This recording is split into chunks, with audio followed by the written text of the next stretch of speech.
అందరికీ నమస్కారం. నేడు ఈ వేదికని అలంకరించిన పెద్దలు అనంత శ్రీరామ్ గారు, రాంబాబు గారు, రామచంద్రమూర్తి గారు, మదన్ గోపాల్ గారు, విచ్చేసిన ప్రధాన వక్తలు అందరికీ ఈ దేవాలయ పక్షాన నా స్వాగతం. సనాతన ధర్మం గురించి ఒకరోజు సదస్సు పెట్టడం అంటే మనందరం కూడా చిన్నప్పుడు చదువుకున్నట్టు శ్రీరామాయణంలో అద్దంలో చంద్రుని చూపించినట్టుగా ఉంటుంది. కానీ ఏదో ఒక ప్రయత్నం మనం చేస్తూ పోతూ ఉంటే మనలో కొంత మీరు కూర్చోండి, ప్లీజ్ సిట్ డౌన్. బ్యాడ్జ్ పెట్టడం అంత ప్రధానం కాదు.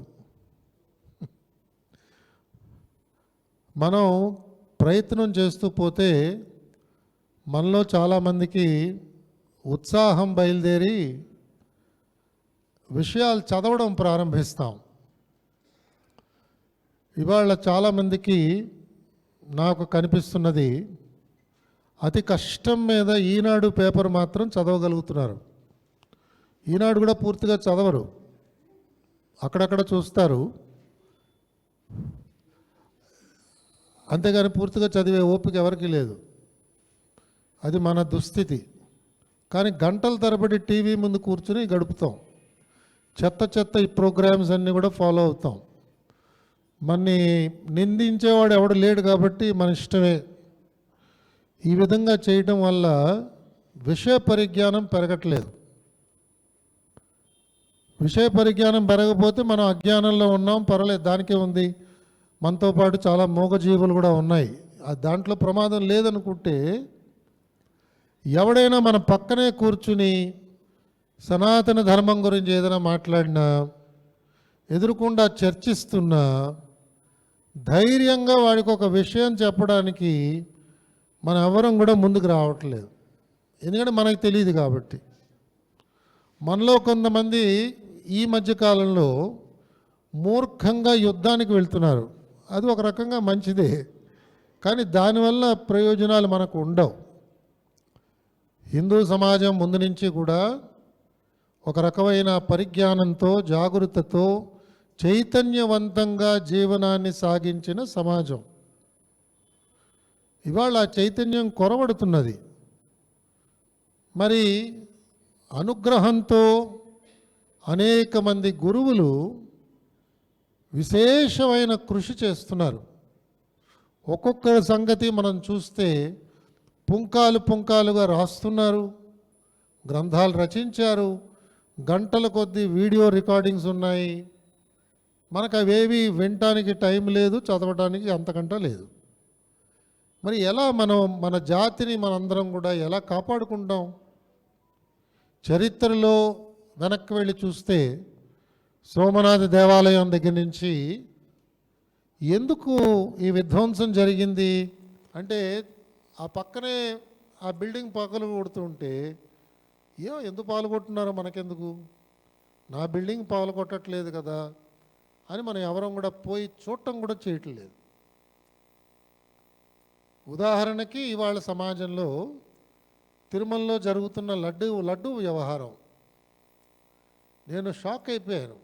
ఎందుకంటే ఒక రకమైన కొంత ఒత్తిడి రావడం వల్ల నేను మిగతా పనులు పక్కన పెట్టుకుని దాని మీద మాట్లాడిన తర్వాత నాకు బాగా తెలిసిన స్నేహితులు కొంతమంది, కర్ణాటక సంగీతంలో ఒక గొప్ప విద్వాంసుడు ఫోన్ చేసి, సుబ్రహ్మణ్యం గారు ఇదంతా నిజమేనా అని అడుగుతున్నాడు. చూడండి, ఇప్పటికి ఎన్నిసార్లు దాని గురించి వార్తలు వచ్చాయి, చర్చలు జరిగాయి. నిజమేనండి, మాకు ఎప్పుడు అనిపించలేదండి, మేము అలా అనుకోలేదండి అంటే ప్రతి దాన్ని కూడా ఒక రాజకీయ కోణంలో చూడటం మనకెందుకులే, ఏదో మనకిను పరమేశ్వరుడికి డైరెక్ట్గా హాట్ లైన్ ఉన్నట్టుగా, మన చుట్టూ వాళ్ళందరూ కూడా నశించిపోయినా కూడా మన ఒక్కళ్ళనే స్వామివారు చూసుకుంటాడు అనే ఒక రకమైన ఆలోచన భావంతో మనందరం కూడా పెట్టరేగి ప్రవర్తిస్తున్నాం. ఈ విధంగా చేయడం చాలా ప్రమాదకరం.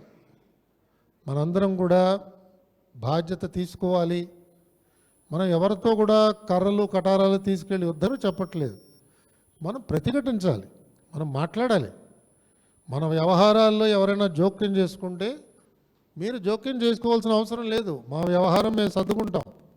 ఇప్పుడు ఉదాహరణకి మీలో ఎవరికైనా సరే ఈ దేవాలయంలో ఏమన్నా మార్పులు కావాలని మీకు అనిపించింది అనుకోండి, నిర్భయంగా నాకు చెప్పండి, మేము మార్చుతాం. మీరు వచ్చి మార్చక్కర్లేదు. ఈ దేవాలయానికి నేనే చైర్మన్ని, మా సెక్రటరీ గారు వెనకాలే కూర్చున్నారు, మా ట్రస్ట్ కూడా ఉన్నారు. కాబట్టి మన వ్యవహారం మనం సర్దుకుంటాం, బయట వాళ్ళ ప్రమేయం అక్కర్లా. కానీ దయచేసి మీరు తొంగి చూస్తూ ఉండండి ఎలా వ్యవస్థ నడుస్తున్నదో అనే దృష్టితో సనాతన ధర్మం గురించి మాట్లాడే మనందరం కూడా దానికి వారసత్వంగా మనం అందరం అదృష్టాన్ని పొంది మనకి ఇవాళ దొరికింది. మనం చూస్తున్నాం అనేక దేశాలు ప్రపంచంలో ఎలాంటి అశాంతికి గురవుతున్నాయి, ఎలాంటి ప్రమాదాలకి లోనవుతున్నాయి. పెద్ద దేశాలు చిన్న దేశాలని పెద్ద చేప చిన్న చేప తిన్నట్టుగా ఎలా చేస్తున్నాయో ఇవన్నీ మనకి కనిపిస్తున్నాయి. రోజు దాని గురించి చూస్తున్నాం. భారతదేశానికి అలాంటి ప్రమాదం జరగదు అనే ఒక ధీమా అందరిలో కూడా ఉంది. రెండవ ధీమా ఏంటంటే ఇలాంటి చిన్న చిన్న సమస్యలు వస్తే మోదీ గారు చూసుకుంటాడు, లేకపోతే బీజేపీ వాళ్ళు చూసుకుంటారు. వాళ్ళకేం పట్టిందండి పని? బీజేపీ వాళ్ళకు కూడా ఓట్లు వేస్తే అటుపక్క వెళ్తారు వాళ్ళు. రేపు క్రిస్టియన్ సమాజం అంతా కూడా వచ్చి మేము మోదీ గారికి ఓట్లు వేస్తామంటే చర్చలు కూడా కడతారు బీజేపీ వాళ్ళు. ఎందుకంటే వాళ్ళకి ఓట్లు మాత్రమే కావాలి, అధికారంలో ఉండడం ముఖ్యం బీజేపీ వాళ్ళకి. అది కరెక్టే. నేను క్రికెట్ మ్యాచ్ ఆడుతూ నేను అహింస చేయలేనండి కాబట్టి బంతిని కొట్టనండి అంటే ఎలాగా? కాబట్టి రాజకీయాల్లోకి వచ్చారు బీజేపీ వాళ్ళు, రాజకీయాల్లో వాళ్ళు రానిచ్చారు. అంతేగాని హిందూ సమాజానికి వస్తున్న సమస్యలు, అర్చకత్వానికి వస్తున్న సమస్యలు, లేదా సనాతన ధర్మంలో ప్రధానమైన ఒక వాంగ్మయానికి ఎవరైనా విశేషార్థాలు తీసి తప్పుదోవలో దాన్ని విడమరిచి చెప్తుంటే ప్రతిఘటించడానికి మనం మోదీ గారిని, అమిత్ షా గారిని, లేదా ఆంధ్రప్రదేశ్ బీజేపీ ప్రెసిడెంట్ మాధవ్ గారిని అడిగితే ప్రయోజనం ఉండదు. నేను వాళ్ళని వేరే విధంగా శంకించట్లేదు. వాళ్ళు ఏర్పాటు చేసుకున్న మార్గం ఏమిటంటే రాజకీయాల్లో రాణించటం. అది కూడా చాలా ముఖ్యం. రాజకీయంగా మనం పోతే ఈ మాత్రం కూడా చేయలేమన్నది యథార్థం. రాజనీతి శాస్త్రం చదివిన నాకు అది బాగా తెలుసు. కానీ ఇది కేవలం రాజకీయం ఒకటే కాదు, ఇది మన సంస్కృతి, మన సాంప్రదాయం, మన దేవాలయ వ్యవస్థ. వీటన్నిటి గురించి ఎవరు మాట్లాడతారు అని మనం మళ్ళా ఆ పొలిటికల్ పార్టీ దగ్గరికి వెళ్లకుండా మనమే కనుక ఒక డిమాండ్ జనరేట్ చేయగలిగితే అప్పుడు తప్పకుండా వాళ్ళు కూడా చూస్తారు. ఓహో, దీని వెనకాల 1500 మంది ఉన్నారండి, ఈ విషయం వెనకాల 3000 మంది ఉన్నారండి, ఇది మనం ఈ టాపిక్ మీద చర్చ పెడితే 10,000 మంది వస్తున్నారండి, కాబట్టి ఇది జనాలకి చాలా ప్రధానమైనది, మనం చేస్తే బాగుంటుంది అని అప్పుడు బీజేపీ వాళ్ళు తీసుకుని వాళ్ళ భుజాల మీద వేసుకుని వెళ్తారు. అది that is definitely it's a very very practical kind of a strategy. So వాళ్ళు అలా చేస్తారు. అని అన్నీ వాళ్ళు చేస్తారని చెప్పి మనం ఎవరికి వాళ్ళు కాళ్ళు చాచుకుని కూర్చున్నాం అనుకోండి, మనకి విలువైన సమయం వృధా అయిపోతున్నది. ప్రపంచ దేశాలు వాళ్ళన్నీ కూడా సనాతన ధర్మం అంటే ఏమిటి అని ప్రశ్నిస్తున్న సమయంలో మన సమాజంలోనే మనలో చాలామందికి తెలియదు. భగవద్గీతలో శ్రీకృష్ణ భగవానుడు చెప్పినట్టుగా శ్రేష్ఠులైన వాళ్ళు సమాజంలో ఎలాంటి ఆలోచన విధానాన్ని గురించి మాట్లాడతారో, ఎలాంటి ప్రవర్తన వాళ్ళు చూపిస్తారో అది మిగతా వాళ్ళందరూ ఆచరిస్తారా నాయన అని ఆయన చెప్పారు మనకి. మన శ్రేష్ఠులు ఎలా ఉన్నారు? నేను మొన్నటిదాకా పనిచేసిన ప్రభుత్వంలో ఉన్న కార్యదర్శులు కానివ్వండి, ఇతర ఉన్నత అధికారులు కానీ వాళ్ళందరికీ బొట్టు పెట్టుకున్నామంటే కాన్స్టిట్యూషన్కి విరుద్ధంగా ప్రవర్తించినట్టుగా భావించుకుంటున్నారు. ఏమండి, గుడికి వచ్చినప్పుడు మనం ధోతి కట్టుకుని రావాలిరా అని అంటే మనం ఏదో ఆర్ఎస్ఎస్లో చేరిపోయామేమో అని భయపడుతున్నారు. ఈ విధంగా ప్రవర్తిస్తున్న సమయంలో శ్రేష్ఠులందరూ కూడా ఈ మార్గాన్ని వదిలేసి దీన్ని పక్కన పెట్టేసి, వేద పండితులు ఉన్నారు వాళ్ళు చూసుకుంటారు, మా అర్చకులు ఉన్నారు వాళ్ళు చూసుకుంటారు అని ఏదో ఇది బ్రాహ్మణ వర్గానికి మాత్రమే సంబంధించిన విషయంగా కొంతమంది చేస్తున్నారు. ఇంకొంతమంది బ్రాహ్మలే ఎందుకంటే అన్నిట్లో ముందుకు వస్తున్నారు అని విమర్శిస్తూ ఇంకొంతమంది కాలం గడుపుతున్నారు.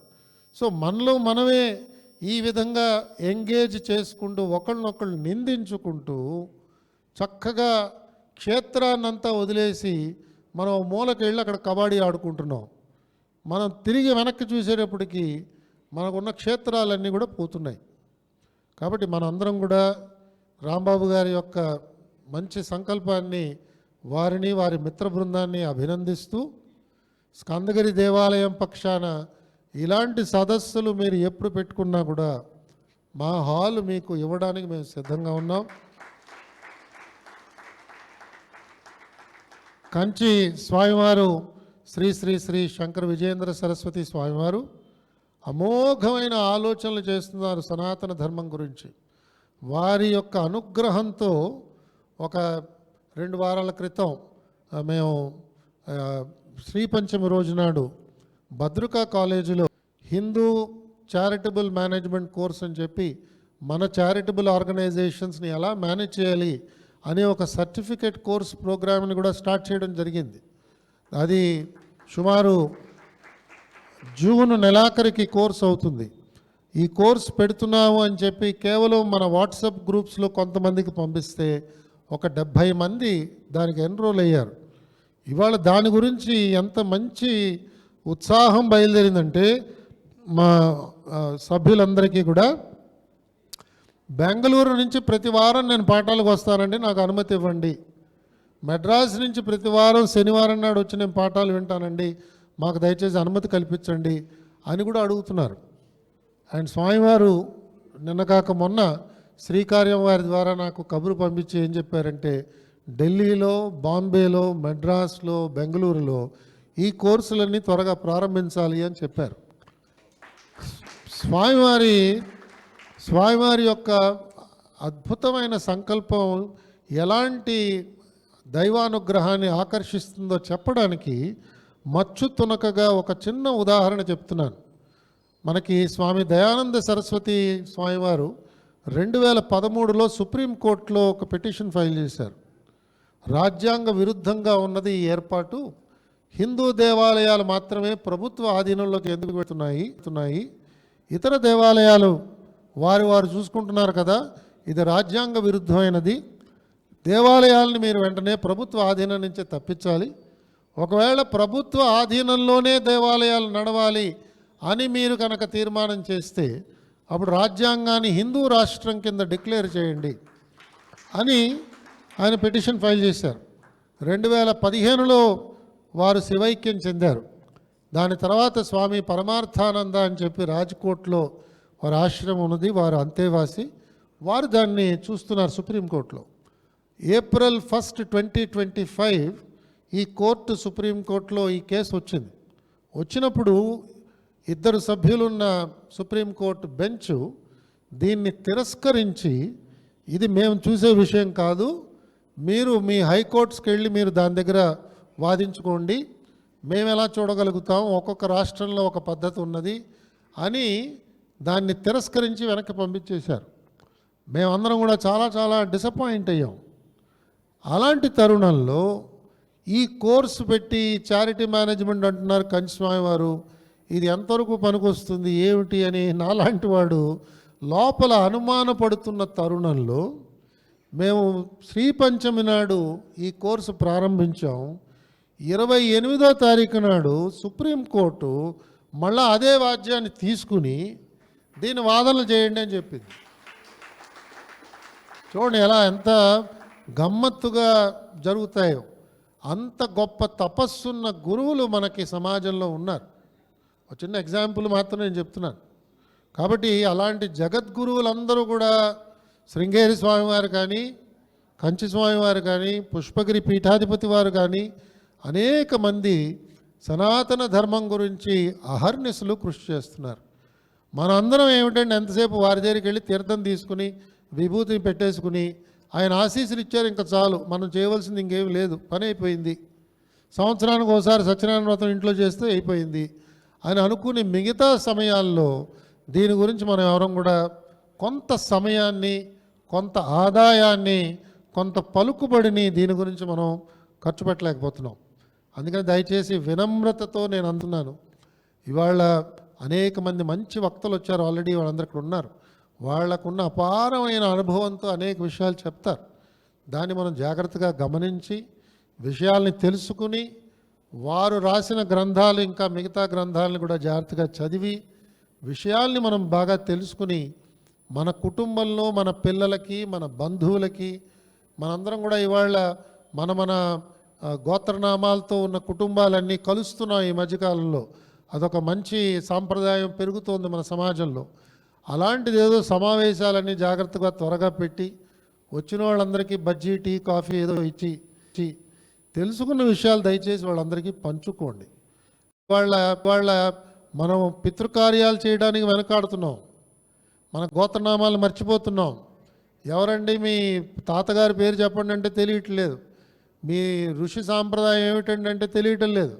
నేను చూశాను కొంతమంది సీనియర్ ఐఏఎస్ ఆఫీసర్స్ వారికి దహన సంస్కారం చేయడానికి వెళ్ళినప్పుడు వాళ్ళ అబ్బాయిని అడిగితే ఆ అబ్బాయికి ఏం తెలియదు. మీ తాతగారి పేరేమిట్రా అంటే తెలియదు, మీ ఋషులు ఎవర్రా అంటే తెలియదు. ఎలాంటి సమాజంలో మనం జీవిస్తున్నామంటే చాలా చాలా విచారకరమైన పరిస్థితులు. మనం ఎవరో మనకి తెలియదు, కేవలం మన ఉద్యోగం, మన జీతం, మన బ్యాంక్ బ్యాలెన్స్ మాత్రం మనకి తెలుసు. Beyond complete ignorance. భగవద్గీతలో ఇలా ఉందని చెప్పి ఎవడో పిచ్చిగా రాసి దాన్ని భగవద్గీత అంటే అది కరెక్టే అనుకుంటున్నాం. ఈ విధంగా మనం తయారైపోతున్నాం. దయచేసి మన పిల్లలకు మనం నేర్పించాలి. వీళ్ళందరూ మళ్ళీ అమెరికా వెళ్ళి అక్కడికి ఏదో వెళ్ళి కోట్లు సంపాదించేస్తారు అనుకుంటాం. అక్కడ ఉన్న వాళ్ళందరూ ఎప్పుడు వచ్చేద్దామని వాళ్ళు అనుకుంటున్నారు. సో ఈ ద్వంద్వ వైఖరి సమాజంలో పెరుగుతూనే ఉంది, మనం చూస్తున్నాం. ఈ మధ్యనే ఈ చారిటీ మేనేజ్మెంట్ కోర్సులు పెట్టినప్పుడు ఆనంద కుమార్ గారు అని చెప్పి ఆయన అక్కడ కోట్లు సంపాదించిన వాడు, ఆయన వచ్చి స్వచ్ఛందంగా అందరికీ వాళ్ళ సంస్కృతం నేర్పిస్తున్నారు. ఆయన ఈ కోర్సులో చేరిన 70 మందికి స్వచ్ఛందంగా నేను వచ్చి రోజు మీ కోర్సు క్లాస్ పెట్టినప్పుడల్లా నాకు 15 నిమిషాలు దయచేసి ఇవ్వండి, నేను కోర్సు అయ్యే సమయానికి అందరికీ సంస్కృతం నేర్పించేస్తానన్నారు. సంస్కృత భాష మనం నేర్చుకోపోతే సనాతన ధర్మం కేవలం సనాతన ధర్మాన్ని తూచా తప్పకుండా పాటించగలగాలి, దానికి నా ప్రాణాలైనా నేను ఇస్తాను అనే స్థితికి మనం ఎదగాలంటే సంస్కృత భాష కొంచెం మనకి తెలియాలి.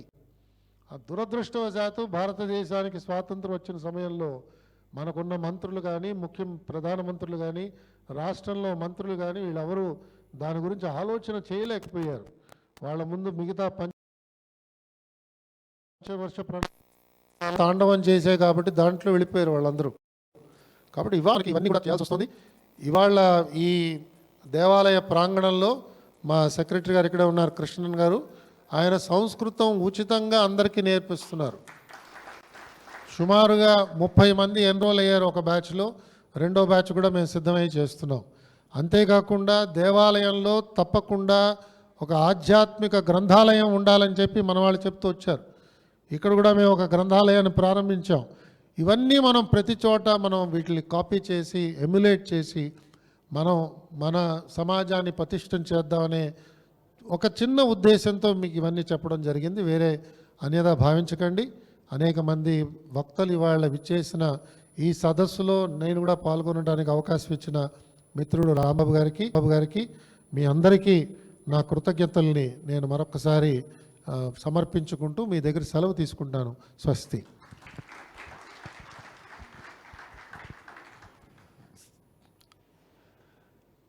ఎల్విఎస్ సుబ్రహ్మణ్యం గారికి, అనంత్ శ్రీరామ్ గారికి, రామచంద్రమూర్తి గారు, మదన్ గోపాల్ గారికి, ముఖ్య వక్తలు ఎంవీఆర్